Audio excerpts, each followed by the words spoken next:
शाम को राक्षस घर पहुंचा। अंदर घुसते ही उसने शोर मचाना शुरू कर दिया। मुझे अपने घर में किसी मनुष्य की गंध आ रही है। आज जरूर कुछ गड़बड़ है। यहाँ कौन आदमी आया था? इतना कहकर उसने पूरे घर में झांक कर देखा, पर उसे कोई भी मनुष्य नहीं मिला। उसकी धाय माँ उस पर गुस्सा करने लगी और बोली, अभी कुछ देर पहले ही तो मैंने पूरा घर साफ किया है। मुझे तो यहाँ कोई मनुष्य नहीं दिखाई दिया। लगता है तेरी नाक में ही मानस गंध घुस गई है। चुपचाप आराम से बैठ और भोजन कर। राक्षस को जब कोई मनुष्य नहीं मिला तो उसे अपनी धाय माँ की बात पर विश्वास करना पड़ा। वो चुपचाप खाना खाकर वहीं जमीन पर बिछी हुई बड़ी सी चटाई पर लेट गया। लेटते ही उसे नींद आ गई। उसकी धाय माँ भी आज उसके पास बिछी दूसरी चटाई पर लेट गई, क्योंकि आज उसे उस राक्षस के बालों से उसके सोने के 3 बाल तोड़ने थे। जब राक्षस नींद में जोर जोर से खर्टी लेने लगा तो धाय माँ ने उसके सिर से सोने का एक बाल उखाड़ लिया। राक्षस दर्द से कराह उठा। ओ माँ, तू ये क्या कर रही है? मेरे बाल क्यों खींच रही है? धाय माँ बोली, बेटा, मैंने अभी भयंकर सपना देखा, तो डर के मारे तेरे बाल पकड़ लिए। राक्षस बोला, ऐसा कौन सा सपना था जिससे तू इतना डर गई? बूढ़ी धाय माँ बोली, मैंने सपने में देखा कि बाजार वाला कुआं जिससे शरबत निकलता था अब सूखा पड़ा है। इसमें किसका कसूर है? राक्षस बोला, इसे सिवाय मेरे कोई नहीं जानता। उस कुएं के नीचे एक बड़ा सा पत्थर है और उसी पत्थर के नीचे एक बड़ा सा मेढक रहता है।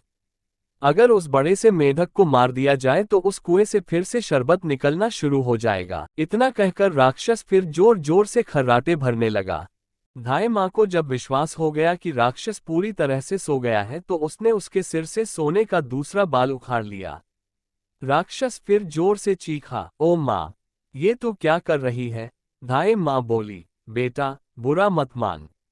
मैंने फिर से एक अजीब सा सपना देखा था, तभी डर के मारे तेरे बाल मेरे हाथ में आ गए। राक्षस ने पूछा, ऐसा कैसा सपना था जिससे तू इतना डर गई थी?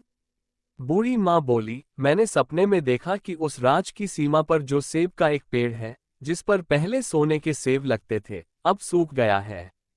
इसके सूखने का क्या कारण है? राक्षस बोला, इस पेड़ की जड़ में एक चूहा रहता है जो इसकी जड़ों को काटता रहता है। अगर उस चूहे को मार दिया जाए तो वो पेड़ फिर से सोने के सेब देने लगेगा। पर अब तो मुझे अपने सपनों से परेशान मत कर, मुझे चैन से सोने दे। इतना कहकर थोड़ी देर बाद वो राक्षस फिर जोर जोर से खर्राटे लेने लगा। जैसे ही बूढ़ी माँ को लगा कि राक्षस सचमुच सो गया है, तो उसने तीसरी बार सोने का बाल उखाड़ लिया। अब तो राक्षस गुस्से से आग बबूला हो गया और धाय माँ को खरी खोटी सुनाने लगा। धाय माँ उसे शांत करने की कोशिश करने लगी, फिर बड़े प्यार से बोली, बेटा, मैं इन अजीब अजीब सपनों का क्या करूं? अभी अभी मैंने फिर से एक अजीब सपना देखा। राक्षस बोला, ऐसा कौन सा सपना देखा? जल्दी कह, मुझे जोर से नींद आ रही है। बूढ़ी माँ बोली, मैंने सपने में देखा कि मुझसे एक नाविक शिकायत कर रहा था कि उसे हर समय इधर से उधर जाना पड़ता है। उसे इससे छुटकारा क्यों नहीं मिलता? इसमें उसका क्या कसूर है? राक्षस बोला, वो नाविक मूर्ख है। जिस दिन वो किसी और आदमी के हाथ में अपना चप्पू दे देगा, उसे हर रोज के आने जाने से छुटकारा मिल जाएगा। इतना कहकर राक्षस फिर से अपनी चटाई पर लेट गया और खर्राटे लेने लगा। अब धाय माँ ने उस लड़के को अपनी स्कर्ट से निकाला और उसे 3 सोने के बाल देकर बोली, अपने तीनों सवालों के जवाब तो तू सुन ही चुका है। अब ये 3 बाल और तुरंत यहाँ से भाग जा। लड़के को असली रूप में करने के बाद धाय माँ ने झटपट उसे घर से बाहर निकाल दिया। लड़के ने हृदय से उसको धन्यवाद दिया और अपने ससुर के राज्य की ओर चल पड़ा। रास्ते में उसे फिर वही नाविक और पहरा देते हुए दोनों सिपाही मिले। नाविक ने जब उसे दूसरी ओर उतारा तो वो लड़का बोला, तुम अपना ये चप्पू किसी और के हाथ में दे देना, तभी तुम्हें इस रोज रोज के आने जाने से छुटकारा मिल जाएगा। जब सिपाही को उसने उसके प्रश्न का उत्तर बताया तो उसने बहुत सा धन एक गधे पर लाद कर उस लड़के को इनाम के रूप में दिया।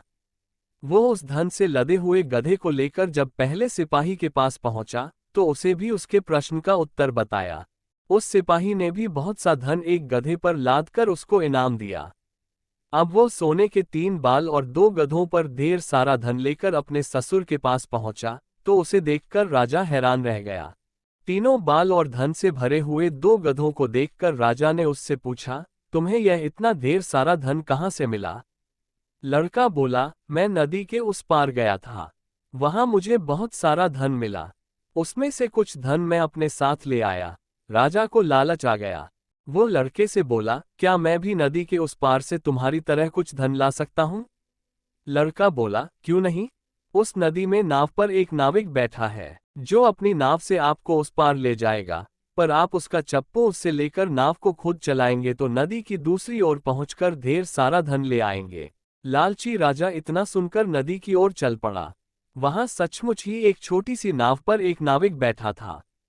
राजा उस नाविक के पास गया और उसके हाथ से उसका चप्पू लेकर खुद नाव चलाने लगा। अब उस नाविक को रोज के आने जाने से छुटकारा मिल गया और राजा को उस नाविक की जगह हर समय नाव पर इधर उधर जाने की सजा मिली। तो दोस्तों, आपको ये कहानी कैसी लगी?